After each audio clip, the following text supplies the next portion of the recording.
उसमें भी टाइम जाएगा।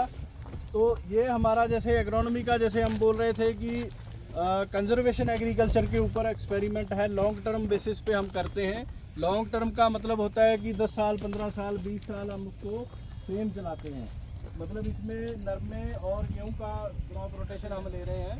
इसमें डिफरेंट ट्रीटमेंट हैं। ट्रीटमेंट का मतलब ये है कि किसी प्लॉट में हमने जैसे जीरो टिलेज लिया है, किसी में छटियाँ जो नरमे की लकड़ियाँ थी वो उसमें बीच में बहाई कर दी, किसी में नहीं कर दी, किसी में गेहूँ को काट लिया, किसी के हमने गेहूँ कंबाइन से काट के उसका जो स्टेम था, नाड़ था, वो वहीं रहने दिया, किसी को बीच में इनकारपोरेट कर दिया, मतलब जो तूड़ी थी वो उसमें बीच में बहाई कर दी। तो इस तरीके से अलग अलग हमारे पास ट्रीटमेंट हैं, अलग अलग हम टेस्ट कर रहे हैं। उसका इकोनॉमिक्स भी टेस्ट कर रहे हैं, भी कितना खर्चा आता है, सॉइल के अंदर क्या न्यूट्रिशन चेंज हो रहा है।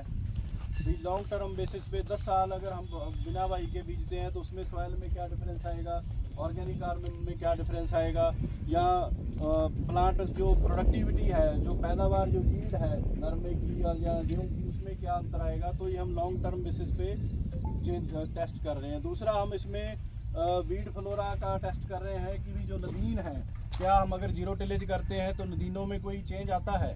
भी मान लो जैसे कोई नदीन है, जैसे हम बात कर लें नरमे में, जैसे इट सेट जो जिसको आप लोग बोलते हो, सांठी बोलते हो, तांदरा कुंदरा है, बाखड़ा है, या जो जैसे और जो से मोथा डीला वगैरह है, उसमें कोई चेंज आ रहा है क्या, कहीं मोथा तो नहीं बढ़ रहा अगर हम जीरो टिलेज करते हैं। तो यहाँ जो दूब घास है, खब्बल जिसको बोलते हैं, दूब घास तो नहीं बढ़ रहा।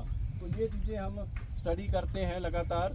इंसेक्ट का क्या पॉपुलेशन का क्या रहेगा, वाइट फ्लाई कैसे रहेगी, जो थ्रिप्स हैं वो कैसे रहेगी, अगर कोई मिली बग आती है तो वो कितनी रहेगी, अगर कोई टर्माइट दीमक लगती है, जैसे किसान बोलते हैं कि हम अगर लकड़ियां बीच में बहाई कर देते हैं तो दीमक लग जाती है, गेहूं में दीमक आ जाती है, तो क्या दीमक आ रही है या नहीं आ रही। तो वो चीज़ हम लगातार स्टडी करते हैं। ठीक है जी। उसके बाद हमारा सड़क के उस तरफ एक ट्रायल है, जिसको जैसे मैंने बताया था कि हम मोनोपोडिया रिमूव करने की, जैसे हमने बताया था ना कि मोनोपोडिया होता है प्लांट में, अगर हम मोनोपोडिया काट दें तो उसके क्या सिम्पोर्ट बढ़ेंगे, नरमे की पैदावार बढ़ेगी या नहीं बढ़ेगी। अगर हम ऊपर से नरमा कटा दें, जैसे वो डीटॉपिंग करते हैं, तो उसमें क्या नरमे की पैदावार बढ़ेगी या नहीं बढ़ेगी, टिंडे ज़्यादा आएंगे नहीं आएंगे, उसके लिए हम स्टडी कर रहे हैं। ठीक है जी।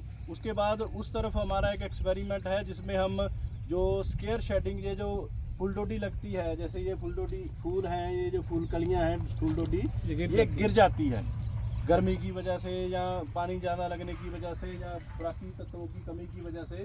तो उस गिरने को रोकने के लिए हम अलग अलग जो केमिकल्स हैं, हार्मोन्स हैं, वो टेस्ट करते हैं कि कौन से स्प्रे करने के बाद अगर फूलडोडी कम गिर सकती है।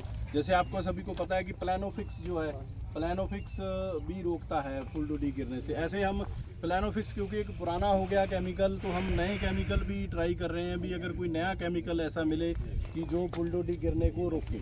ठीक है जी। तो हम यही हम समाप्त करेंगे आपकी जो फील्ड विजिट है, क्योंकि गर्मी बहुत हो गई है और फिर हमारे दूसरे लेक्चर भी हैं। चलिए, बहुत बहुत धन्यवाद आप